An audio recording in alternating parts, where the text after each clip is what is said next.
The broadcast is now starting. All attendees are in listen-only mode.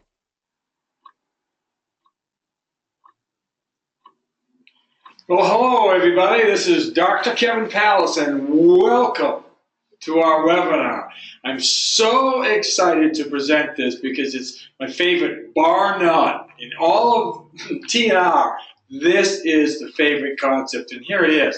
We're going to put an end, once and for all, to that gosh darn elevator speech. So, fair enough, okay? So, again, make sure you download your copy of speaking the language of the patient, okay? So we've got freebies, we've got all these other kinds of stuff for you. So download your copy because a lot of this content is actually going to be coming from it. So you can kind of make some notes and what have you, and then you can refer to your downloadable books. We've also got all kinds of other ones too, okay? So do it, anything you want. You'll be getting an email from us, so don't worry. Or you can go to coachingforchiropractic.com and you can just click away. We've got all kinds of books and all kinds of things. You know, why do we do it? We love sharing free content with chiropractors, and here's why. Because we love giving back, number one. And number two, it's a way of introducing ourselves to chiropractors that are looking for guidance with their practices. And while you're at it, if you could, check out our world project, Love Has No Color, on SaveTheReservation.org. You'll be getting in your email. You don't have to write it down now, but SaveTheReservation.org. And watch how helping kids on a Native American reservation in third world conditions can actually help your practice. So we're really excited about this. And for most people, they may or may not know me. My name is Dr. Kevin Pallas. I'm from TNR, or the New Renaissance. And what we're going to be talking about right now is communication. And first of all, everyone always says, what is communication? Okay, and there it is. I'll tell you what communication is, because you got to know what it is first, okay? Communication, if you will, it allows both people, okay, both people to be able to be heard, both people to get what they want. See, that's the beautiful part. It's not one-sided. So many people, they want this one-sided type of state. No. So as a chiropractor, what do you think ours might be? Number one, what we want to do is get paid. Yay! We want to have a sense of accomplishment of helping another person. Yay! And also, they want to get their lives back. Okay, they want to get their lives back. And again, it's so important to be able to communicate and be heard. Most of chiropractic frustrations, believe it or not, they occur because the person doesn't know what you're talking about. They just can't hear you. And I want to put it a little bit outside the chiropractic realm. So here it goes. Superb communication skills is the invisible determinant of you being successful. I'll say it again. Superb communication skills, the single biggest determinant to you having just head and shoulders above any other chiropractor or any other doctors. And I'm not being competitive, but when you have these great skills, it's amazing. So, and it's not just in our offices, okay? It's in our marriages. Some people watching this, we know people that marriages haven't lasted. And if you ask people, there could be money issues. Perhaps someone broke a sacred contract. I get it. But a lot of times it's communication. It really is. And if your spouse can understand you, and if you can be understood by that person, you have so much better chance at having a great relationship. Here's another place superb communication skills have to be: with our kids.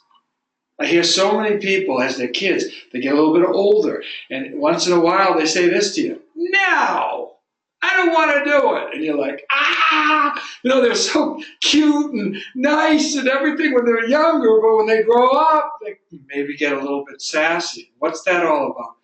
Communication. With all the people that I've helped all the years and things, and when they're having a problem with their kid, communication. You don't understand the kid, and I've got news for you. the kid doesn't understand you. And there's a communication gap. That's the problem. So it's not just in your office, marriages, kids. Here it is, pets. If your dog doesn't understand you, give him mixed messages. Sit, stay, come, roll over, do this, do that. It doesn't know what you want, and dogs just don't get it. So if you can't communicate, your pet isn't going to understand you. And I'll tell you a huge one. And please don't think I'm being glib. If you want peace, great communication. Every war throughout history is a breakdown in communication. One side says, let there be war, I'm not listening anymore. If two people both listening, they both get what they want. No one wants to slaughter their people. No one wants to butcher their kids. That's what happens when there isn't great communication skills. I'll tell you another, if this isn't important enough to kind of get your attention and things, bring you in just before this webinar, my daughter, Christy Taylor, and her husband, Cliff Taylor, they're opening up their practice in just 2 days. They're having their grand open, but they've been working up all kinds of new patients. And this is what I just heard just before we went on the air. There's a person that called and came in as a new patient. So you get this scenario. The person's coming in, she's in her mid-40s, really nice person. And once she got to know, again, communicating, it was amazing because this is what she said. I've already come from another chiropractor just yesterday, and I wasn't satisfied with this person. I didn't understand this person. This person, I don't feel, this person apparently didn't evaluate her thoroughly. This person didn't examine her. And whether you take x-rays or not, that's your own opinion. But in her mind, she said, he just started clicking me with this clicker. And we know what that is. It was probably an activator or an integrated type of an instrument. But to her, all of a sudden someone starts clicking her and she's like, whoa, what's going on here? And it frightened her. Now this doctor happened to be in network, which means his insurance would pay. She left after one visit. She comes to Dr. Christie and Dr. Cliff's office. They welcome her. What happened? They communicated. They told her what was going to happen. They told her what to expect. They were very clear with the fees, and they were out of network, which means it doesn't cover it. And the beautiful part about it is they pay the kids cash, prepay, and they didn't like the experience with a person that's covered and in network. That's how important communication skills. And if that example doesn't illustrate it enough, look at the other things, from marriage to how your kids, to your friends, to just people. They have a hard time communicating. And that's what we're here to show you and kind of demonstrate. And it's going to be fun. Sometimes you might cry a little bit. Sometimes you might say, oh my goodness, I've been doing it wrong for so many years. And that's okay. We're all here to learn. And again, the biggest thing with offering this kind of free content is to encourage you guys, stop doing the same thing over and over, because it's got to go. It's got to go. You gotta get rid of that old stuff and get some new stuff in. Fair enough? So here we go. Let's start here. We'll start kind of digging in just a little bit, okay? If you had a pick, now I want the truth. If you guys had a pick between great adjusting skills and great communication skills, what would you pick? Now, come on. Come on, you know it. Most of us would pick adjusting and clinical skills. You just would. It's just, communication is the most invisible and undeveloped talent, if you will, or ability in a chiropractor. And most of us would pick adjusting skills. And there's nothing right or wrong with that. It's okay. But watch this. If we had great adjusting skills only, and I'm not making it up, saying that if you have great adjusting skills, you don't have great communication. We were playing a little bit of a mental game. Which one would you pick? We're kind of being the devil's advocate here. So if you picked technical or clinical skills, watch this. It's not going to help you practice. You can be the world's best surgeon, but without patience and without communicating, forget about it. But watch what happens with great communication skills. This is so cool. If you have great communication skills, you're going to see a ton of people, and you're going to have to get good at your adjusting. Your adjusting will get good because you're going to see so many people. There's a lot of great chiropractors. I meet them almost every few weeks. Diplomate, special technique, incredibly talented, clinical, brilliant minds.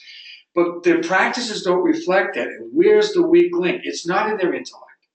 It's not in their doctor skills. It's always, always, always, always in their communication skills, because people just don't get who you are and what you stand for. It's that important.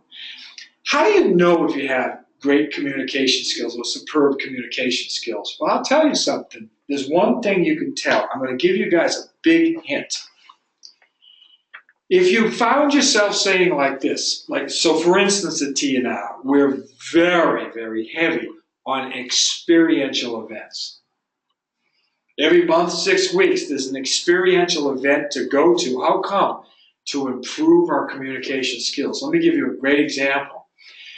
When a brand new person comes in, they a lot of times will say something like this: Dr. Kevin, I hate role playing. Now, I see some of you guys laughing right now. And I know you can get nervous, but when you don't want to role play, you'll never improve your communication skills, I promise. It's out the window. You have to be able to communicate with people, and you have to sharpen those skills. We love going to, for instance, and I'm not making, you should be as clinically competent as you can. We love going to technique type seminars, but we don't want to improve our communication skills. And here's the real ticket. We think we don't need to improve them, and we do. We actually do. So I'm going to tell you a couple of stories, and this is the favorite part, at least my favorite part. I hope it's your guys' favorite part. But I love talking about stories because they illustrate exactly a point you're trying to make. So when I was a little kid, there was this thing called youth hockey. Now, some people, I understand, don't play hockey, just go along with this, okay?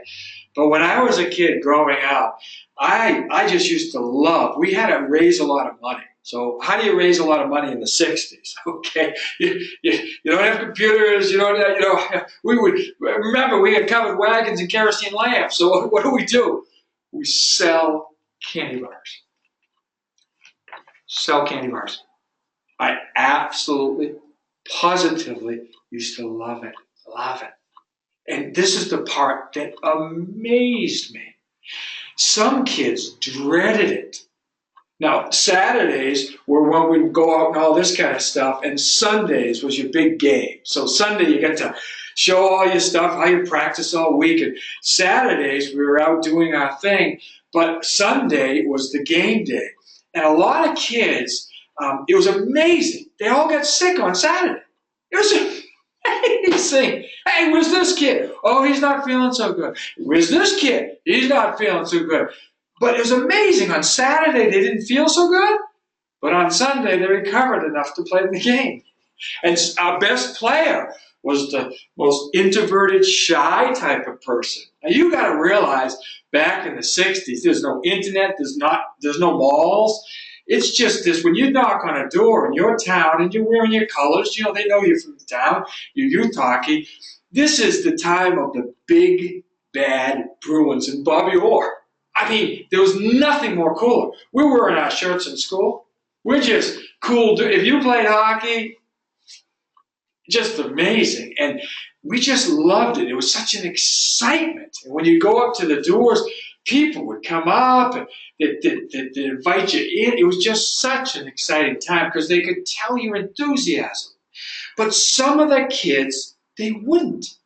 And you guys are going to have to look it up. So if you've got your device, look up station wagons. Station wagons are like a precursor to a minivan. There's no such thing now, but they're like boxy and you can put a lot of stuff. And these kids would hide in the station wagon. Some of them said they had sore feet, some of them whatever, but they just wouldn't do it. I couldn't wait to the end because we'd see how many boxes you sold, how many thousands of dollars you sold. It was just amazing. You could always tell the people who are going to be very successful are the ones without exception that sold the most. I'll tell you a little secret. A lot of the kids that just couldn't sell it, they were just too nervous, too shy. They wouldn't go door to door. They stayed in the station wagon. They just kept talking to their friends. They were very awkward and uncomfortable. A lot of them stayed that way for their whole life. Whole life. And it was really amazing because they just never got that gift to be able to do it. And here's what happened. Their parents wrote a check. The kid couldn't do it. So the parent, they said, here you go. And they wrote the check. They didn't know this, but they crippled their kid. By writing that check, you crippled. Because you didn't develop a skill. It's almost like a musical ability. It's like developing a voice. It's like a foreign language. It has to be developed or it will stay dormant for your whole life. And it will be this undeveloped talent, if you will. And it's almost like it's the single most limiting factor in a chiropractic office is that ability to really be able to communicate to people and not have that nervousness. I'll tell you another secret, and you're going to have to get on your Wikipedia again, and here it goes. There's a thing you guys don't have anymore, but it's called a paper route. Single best way of getting your chops, if you will. So when I started my paper route, I was underage, and they wouldn't give it to me until some guy quit. And the very next night, okay, kids, you've been pestering me for so long, here's your stupid paper route. It was only 16 newspapers, which is a tiny little route. By the time I got over it, it had 160 newspapers. So it was a very small route when I started out. And this is what happened. I thought that I just was to deliver the paper. So when you deliver a paper, it has to be on time, it has to be folded, and it has to be in the door. On time, folded, and inside the door. This is what I thought. I thought that by doing a good service, by being the world's best paper guy, that was enough, and it wasn't. I'm like, these people wouldn't talk to me. They're slamming the door in my face. They just were almost rude, and here it is, they weren't rude. They didn't know who I was, and until I made an emotional connection, no matter how good of a technician or a chiropractor, I mean, a newspaper kid I was, no matter how good I did my service, they didn't care until they started to learn a little bit about who I was, what I stood for. And I had to get to know them. And one by one, when I got to know them, they had me do odd jobs. Cleaning the pools, raking, painting, cutting lawns, shoveling snow. All this stuff dwarfed the income of my paper. My paper was the smallest part of it. It was all these other things. Once I had made a relationship and communicated who I was. You know what they were really afraid of? They were afraid of being abandoned like the last newspaper kid. They were afraid of having their papers across the lawn. And they were afraid of paying a person for a service that wasn't going to get done or could stop at any time. Once they knew that you weren't that kid, they opened up their hearts, they opened up their lives to you.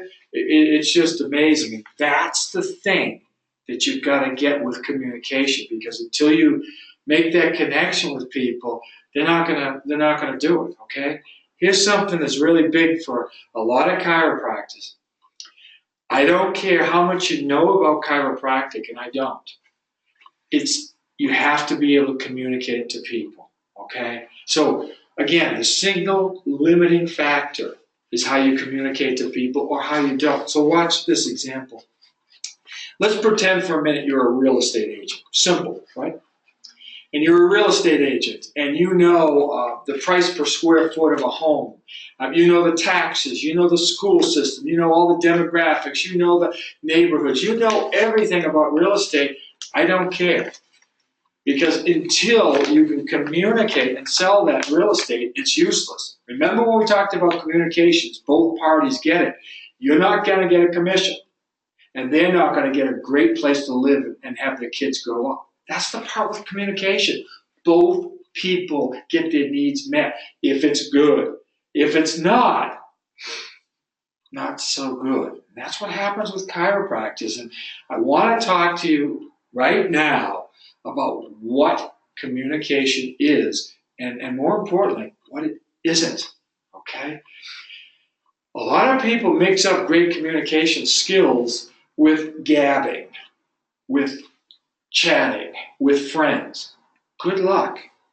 See, like a captive audience. Let's pretend right now that you're in chiropractic school.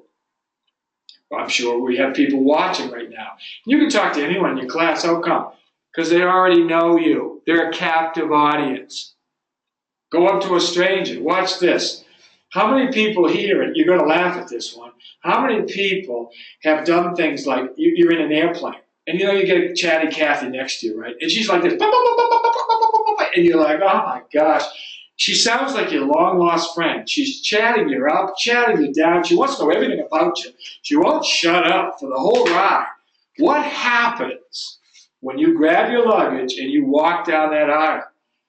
You ain't ever going to see her again. That's the way it is. That's a captive audience. That is not communication. That's bullshitting. You got to realize it. That's not communicating. You got a captive audience. A classmate, captive audience. A friend, captive audience. The type of communication we're talking about is going up to a stranger and communicating what chiropractic is, enough so the person makes an appointment, follows recommendations, brings their families in. You get it? It's like, that's communication skills. And watch, if you have these kind of tough skills, get rid of them. Just get rid of them. You know why? Because they're not serving you. And that's the thing that's really tough. They're just not serving you. Give you a story how you can get shy very quickly, okay? Here's the scenario. You're in 6th grade, and the biggest event of the year is a talent show, okay? So you get the picture. 600 kids in an auditorium with one of those curtains, and, you know, it's an auditorium, stage, and all that stuff. So I thought my talent at the time was playing a musical instrument, a guitar, and it happened to be a Fender Mustang, candy red, pearl white pick guard, a Princeton Fender amp. It doesn't get any better. I'm ready. I've done my sound check. They'd have the act, you'd get going, and you could hear everyone out there nervous because between acts you had to set the next person up. So this is, you know, kids, the 600, it's, you know, who's going to be next? Who's going to be next? The curtains open. And there I am. I mean, back then you didn't stand as much as you sat. So you're sitting with a guitar and you got your thing and your microphone, okay, all that stuff. That curtain opened, and I froze. When I say it felt like hours, I know it wasn't. I froze. The teachers on the side, they're going like this, trying to give me signals, do something, do something. And you just shake, just talking about it. I got goosebumps. And I remember it was just like you were just like the village goofball. And the curtains are closing. And I'll tell you something back in the 60s about kids. And it's a bad behavior. Anyone watching this, don't take up this behavior, but I'm just going to tell you how silly it was back then. People used to throw stuff. So back then you have a brown paper bag and you got your lunch. And guess what's in it? An orange, a banana, and other tools of destruction. So as this thing is closing, people are throwing oranges, boom, boom. They're taking pennies and whipping them. You're not good. How's that? And that's not what they said. Boo, boo, and all this stuff. Mortified. They take me off. I'm still shaking, and I'm just, they unplug you, and the next act goes on. Okay, fine. I'm going on the school bus, and this wise girl from my neighborhood says she's just not a wise person, but a wise ass. And she says, why'd you go through all that trouble of dragging your amp and the guitar and everything and dragging all that equipment around if you can't play it? And I was very shy and introverted for years. Years. I remember being at Logan College of Chiropractic. We had to have a booth, and we were having a career day. And it was at the local, it was either high school or junior college, and there's hundreds of these people around. Now, I had to get over my shyness. And I'll tell you a couple of ways I did it. I did it. One of the ways was being a professional umpire.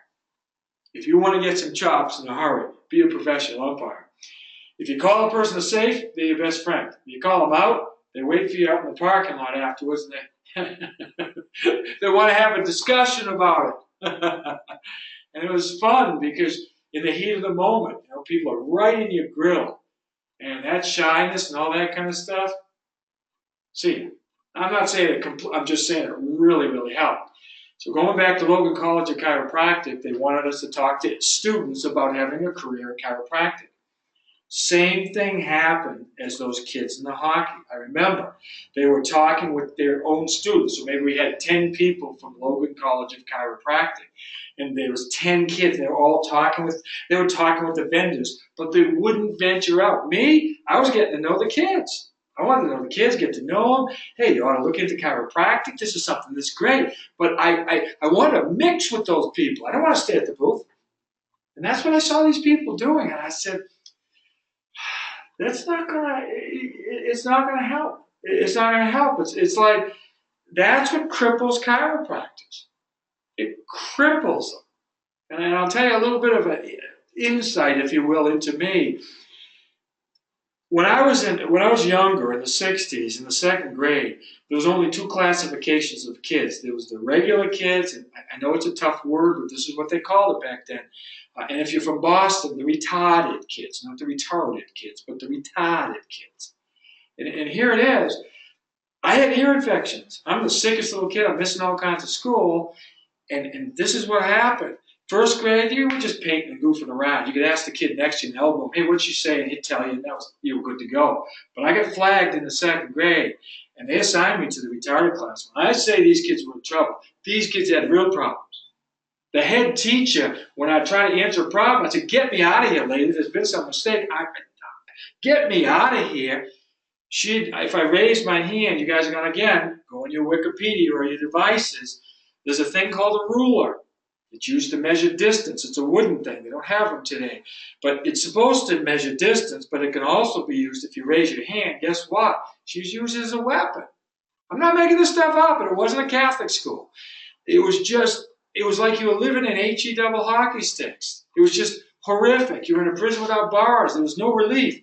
And then this little cutie came in. She was a student teacher, and she said, there's something wrong with that guy. I'll give you that. Something wrong with that cat. I don't know what's going on with him, but he ain't retarded, period.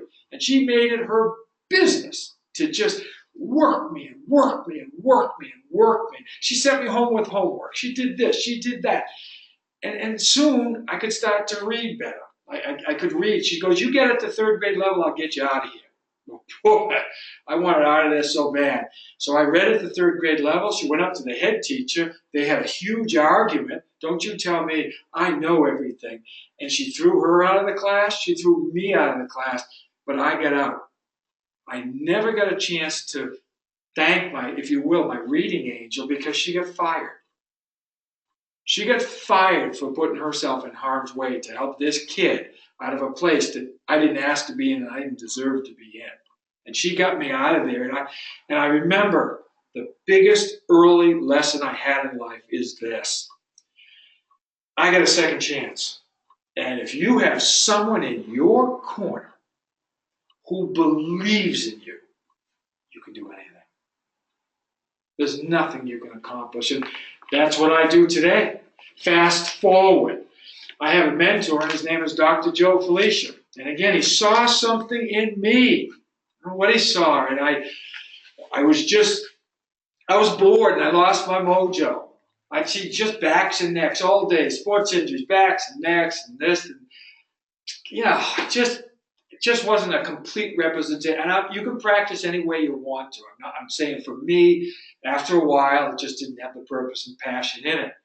And he challenged me to start seeing children. How did he know that my heart was closed? How did he know that I was being difficult with people, my family, my practice members? I was being indifferent to people's suffering. I was being indifferent to them. How come? Because I had lost a daughter at birth. That's how come. And I was angry, and I felt betrayed and let down. And here comes this man that challenged me to help other kids, to open your heart. And the practice went crazy, this went crazy, fun, profit, everything came back. He gave me a second chance in chiropractic, if you will, because he was in my corner. He believed in me. And boy, when you have that, you can do anything. And that's what I do. As a coach, I help people, most of them, a second chance and really getting excited about what we do again and starting to serve people. Okay? So it's so fun to be able to see that. If you have a person like that, it can just make it so much easier. So now I want to talk about the actual bread and butter. I want to talk about something about the elevator speech. Okay? I'm going to tell you something about an elevator speech. Number one, it's lame. Number two, it's a cheap substitute. It's a cheap substitute, and it's an avoidance strategy. It is not a solution. It's for beginners, and here it comes, for a person that just doesn't have any moves. They dating, got no moves, got no chops, you're in trouble. It's the way it is. And these business people have infected chiropractic, and we do these elevator, and you say that it's great. When you rehearse and you do what's called an elevator speech, it sounds salesy, it sounds horrific, it's boring, it's a turnoff, and I'm going to tell you something. It's repulsive. It's actually, to a millennial, they'll walk away. They'll walk away because it sounds like this. How dare you talk to a person like this when you don't talk to your friends like that? So if this is what you do when you're rehearsing, you can speech and stuff, get rid of it. Just get rid of it. Once and for all, okay? So if now, okay, all right, I get it. I just took your electronic binky away. I just took your bottle away from you. Now what do I do? Ah! I get it. I'm not going to leave you hanging.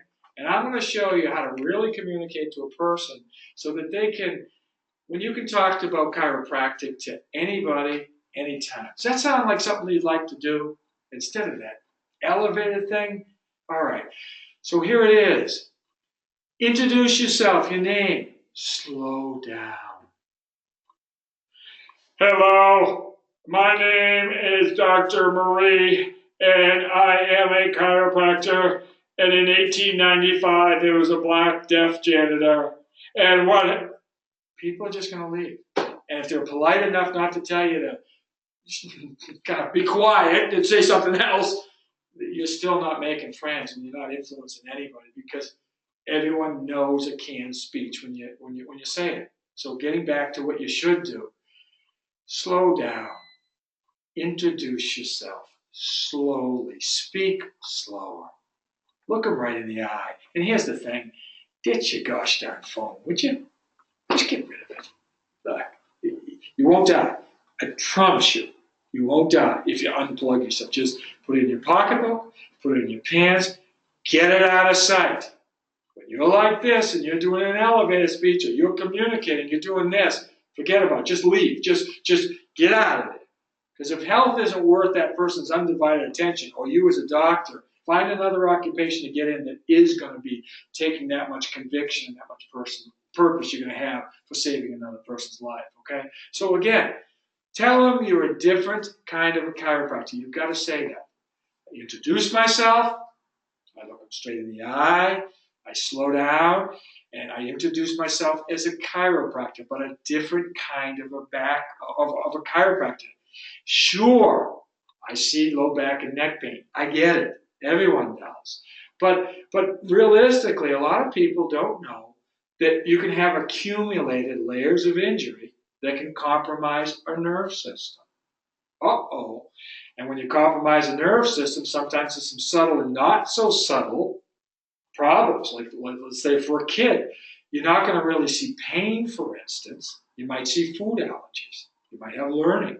You might have behavioral. You might have meltdowns. You're having all these different things other than what most people will think. Stuff you'd never associate with chiropractic. And as we remove those layers of injury or insult that's compromised the nerve system, health starts to come back into place and the symptoms leave. See, it's very, very quick. It's very, very easy. Slow down your speech. Hello, my name is Dr. Kevin Pals. Eye contact. Don't stare at him, obviously, but don't do this. Get your hands out of your pockets. Ditch the cell phone. Ditch it. And then I'm a different kind of a chiropractor. Sure, we see all kinds of backs and necks and things. I get that. But what a lot of people don't know is that the accumulation of these physical, these emotional, these chemical, these interferences, this dysfunction, it disconnects, it compromises the nerve system. And like in a child, you're going to see these subtle and not so subtle. It might be a learning problem. It might be a behavioral problem. It might be a sensory integration problem. Things you wouldn't normally associate with a chiropractor.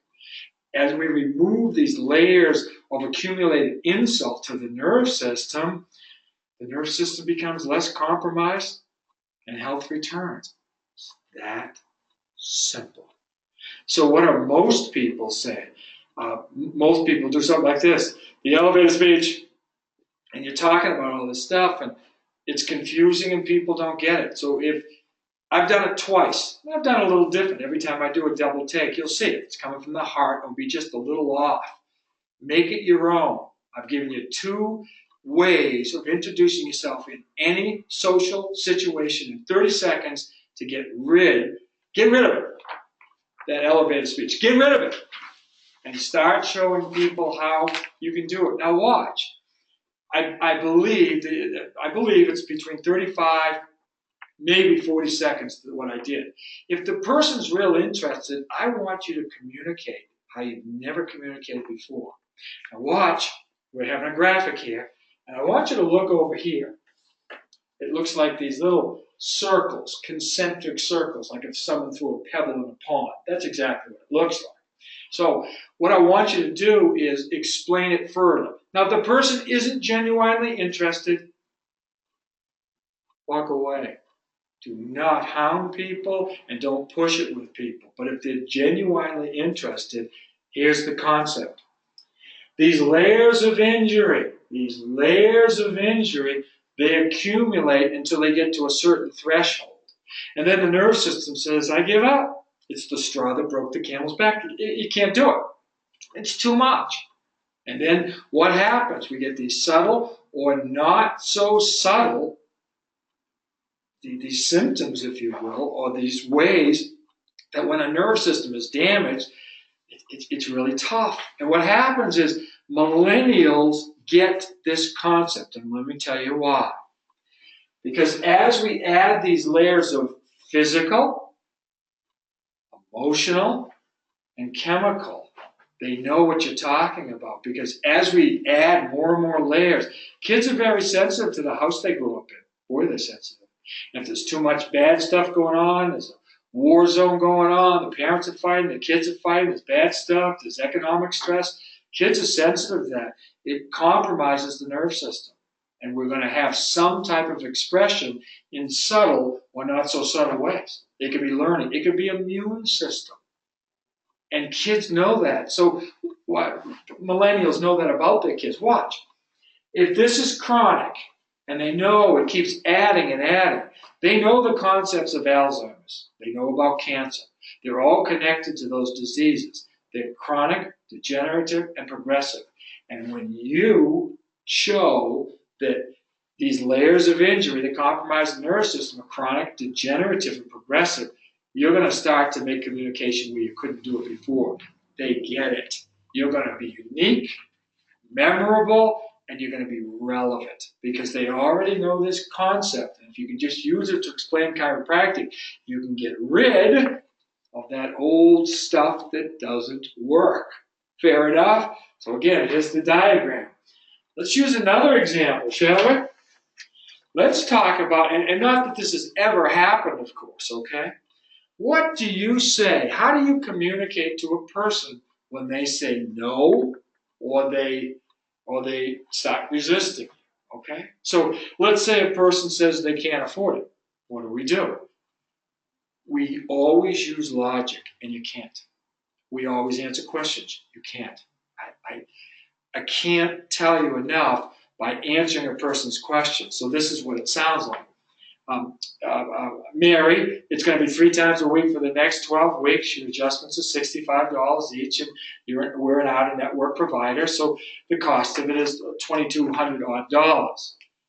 Oh my goodness! And they're going to come up with something really original. They're going to say something like this: I'll have to go home and ask my spouse. I know you guys have never heard that. Well, how's this one? This one's even better. I can't afford it. How's this one? Too busy. And what do? Oh, we have a payment plan. Stop it. Stop it. You're getting colder. It doesn't work. Stop the logic, okay? Because what happens is we got to switch to a metaphor. We're trained in school to keep answering people's questions. At least 3/4 of the people watching this have children. This is the example. You'll never forget it. Here it goes. If your little kid doesn't want to go to bed, he doesn't want to miss the action. He wants to keep up, have fun, and all this stuff. Can't blame him. So you put the kid in his little crib or bed, whatever, and you say goodnight. You kiss him, you love him, you see him in the morning. Everything's going to be great. Say your prayers. Super. Okay. Kid says this to you. Can you check the closet for monsters?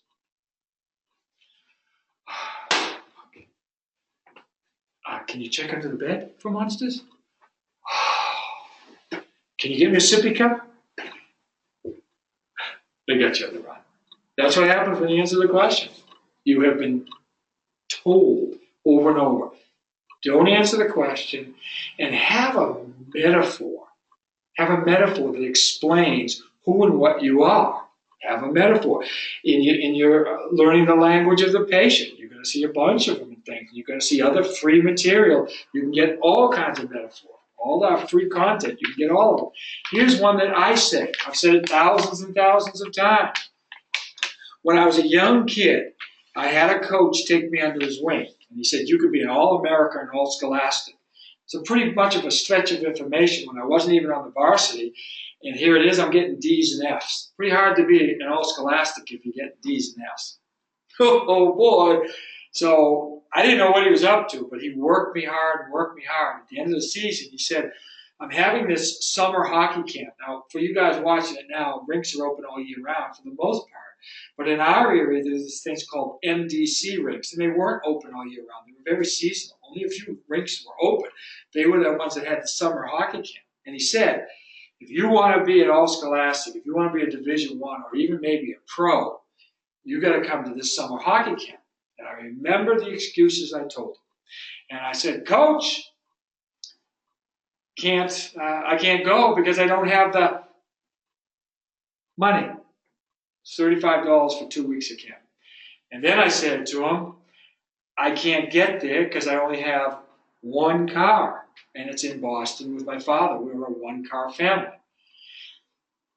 And he looked at me and he just said, that's great, Kevin. And, whether you're there or whether you're not there, the hockey camp's going to go on with or without you. You're either going to be among those people or you're not, and that's okay.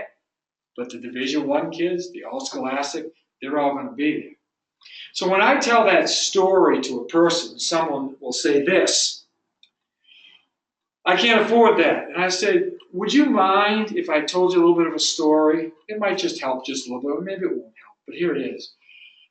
When I was younger, I had a hockey coach that really took a vested interest in me, and he put on this hockey school. He was putting it on with a bunch of other coaches in the area. Best kids, best instruction, best camp, bar none. And he said the price, and I had no way of getting it. And then I had no way of getting there and things.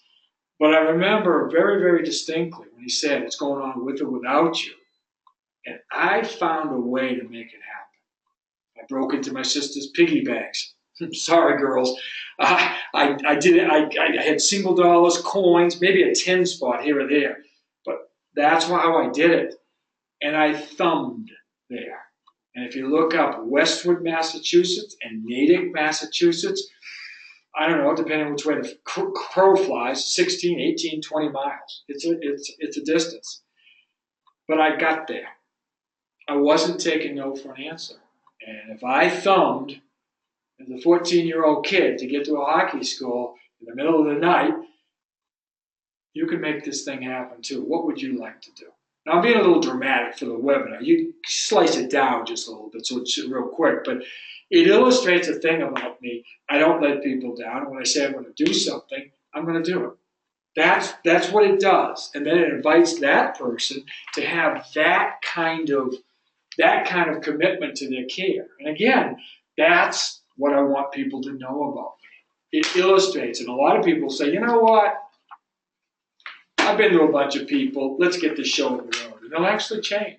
So again, look in your books. You can look all on the free content that we have in all our books and things. They all have metaphors. If anyone has any problem or question about a metaphor, you call me, okay?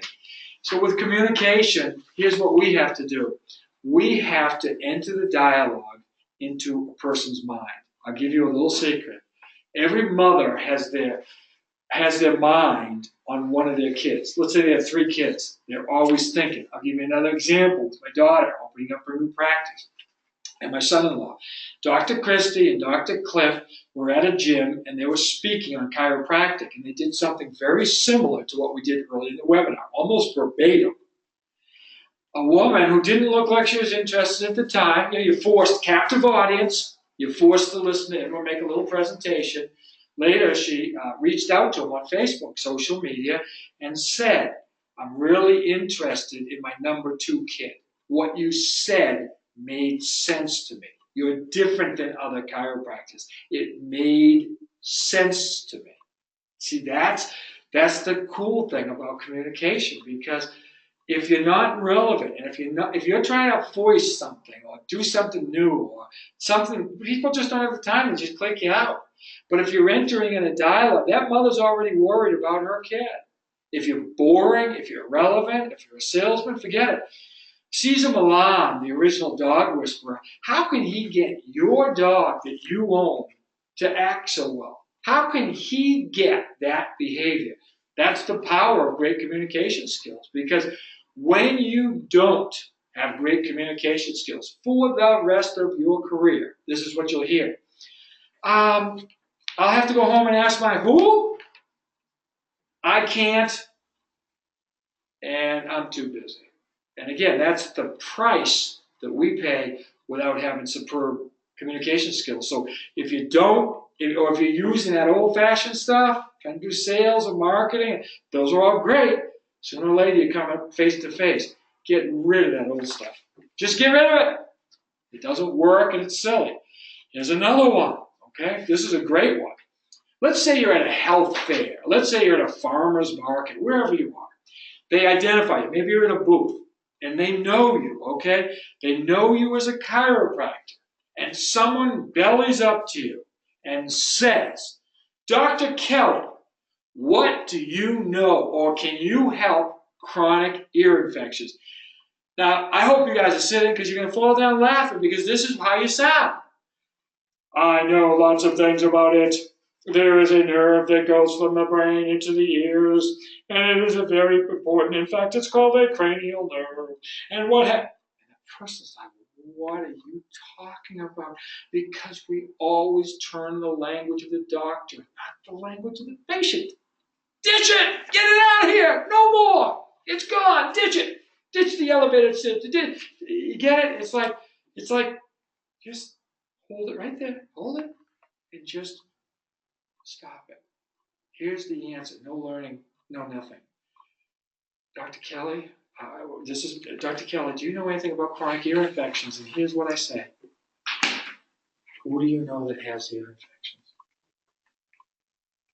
And then I make an emotional connection. It's my son. I'm sorry to hear about that. Are you married? Yes, I am. Why do you ask? Sometimes husbands can be pretty tough. There's a lot of, sometimes, you make perhaps more the care decisions about health, and sometimes there can be pressure. Fix it, fix it. You might have had to go into the emergency room. We've gone twice already. See, I'm entering the dialogue. I'm entering her in a conversation. I'm speaking the language of the parent because she knows about these inner things, inner ear infections rather. And guess what? When do you think most ear infections hit you? Between 12 and 6 in the morning. Take it. It just happens. Screaming, wailing, frustration. The woman has to go to work the next day. She's dumping drugs in the kid left and right. Nothing's working. And all of a sudden, you can make an emotional connection. You just have a kid that you're going to help. You're going to help the mother. You're going to help the father. You're going to help the other kids. You're going to get paid, obviously. You're going to have the satisfaction of knowing there's a kid that's going to be able to deliver his gift, to be able to do that. That's just awesome. Here's another example. You're at a health fair, farmer's market. Get the picture. Dr. Stephanie, what do you know about asthma? If you guys keep doing this, there is a nerve, it's called the phrenic nerve, and it goes to the diaphragm, and it innervates the lungs, and what happens is when that gets interfered, stop it. It's the wrong. Don't answer the question. Stop it. And what we say is, who do you know that has asthma? That's the beautiful part. And here's what happens. It's my son, or it's usually someone very close, a niece, a nephew, or their own kid. It's that close. So watch. Are you married? Why do you ask? Most of the time, if it's a severe asthmatic, you've been to the emergency room. How many times? 3 times. How much stuff? Inhaler, this, nebulizer, shower. We're doing everything. We constantly live in fear that you're going to get a call from school. How many times have you had to go and pick them up at school? You're speaking the language. You're speaking the language. What about the little guy? Is he frustrated? Yes, because he can't play sports. He's always puffing. He's always wheezing. It's like he can't get in shape. It's just frustrating. I'm speaking the language of the parent. You get it? When I can speak that language of the patient or the parent, they know that I know. Because I have so many of these people in my office, I feel like I already know her, and she can feel that. That's the communication. If that woman, it's almost like trying to talk about something you don't know about.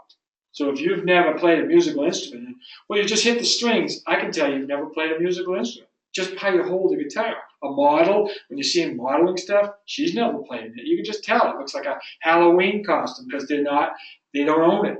There's just a certain way you embrace things. That's how you communicate. So when I can speak that language, we can do it.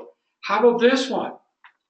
Hey, Dr. Mark, what do you know about, let's say, bedwetting? Something as simple as bedwetting. And you go in. Well, there's nerves that go to the urethra and the uterus and this, blah, blah, blah, blah, blah. And why are you doing that? Didn't anyone ever tell you that you're missing out on thousands, tens of thousands, even hundreds of thousands, or millions of dollars? Now, for our younger practitioners, you can just stop it immediately. No harm done. Maybe a few dozen people. Stop, get on the right track. But people that are established, if you've been in practice 5, 10, 15, 20, 30 years, there's hundreds of thousands of dollars that's walked out your door, not because you're not a great chiropractor, not because you're not a great person, not because you don't have great clinical chops. You can't communicate. I don't care how much you know about real estate until you can sell real estate. And when I sell, let's talk about communicating. You're not really pushing people. You're sharing with them, and then they make their own decision. Here's another one. Seizures. What can you do about seizures? What do you know about seizures? If I say it's a neurological freeze-up of the brain, people don't know what's going on, that's not going to help that mother. When we say, who do you know, she's going to tell someone really close to her own kids or a niece or a nephew. You've got to get it. And when we do it, then we start making the emotional bond. How many times, how many seizures does he get? Does he play sports? And then I ask a mother a very important question. What's your biggest fear? My biggest fear is that he's going to die. He's not going to wait. And when they go down, they're out. They're doing this, and sometimes they're down. And it is, if you haven't seen them, you don't know what I'm talking about. But if you have, I'm speaking the language of the patient, the language of that parent, if you will. They know that I know what I'm talking about. It's the first plausible explanation, or they actually feel some optimism about what's really going on. Here's another thing that we're talking about. Too many people are they're too up all the time. So there's a serious way to be if you're talking something serious. And then there's just how you talk to friends. And then there's this excitement. A lot of chiropractors are very excited. We're a very up group of people. And if you're being up when you're supposed to be talking serious, it's not good. So if you're saying, and you're going to be coming in for the rest of your life, 3 times a week, then this, then that. Oh. It's you're not in the right physiological state. It's like if someone had an injury or someone went to the hospital. Oh, that's great. Oh, sad to hear that. I'm so sorry. How come you're smiling when you're so sorry? See, they're not congruent. And as chiropractors, we laugh. A person says, I've had 2 total cars, but they didn't hurt me any. And the chiropractor laughs along with them. It's not funny. It's not funny to see people have their nerve systems just crushed.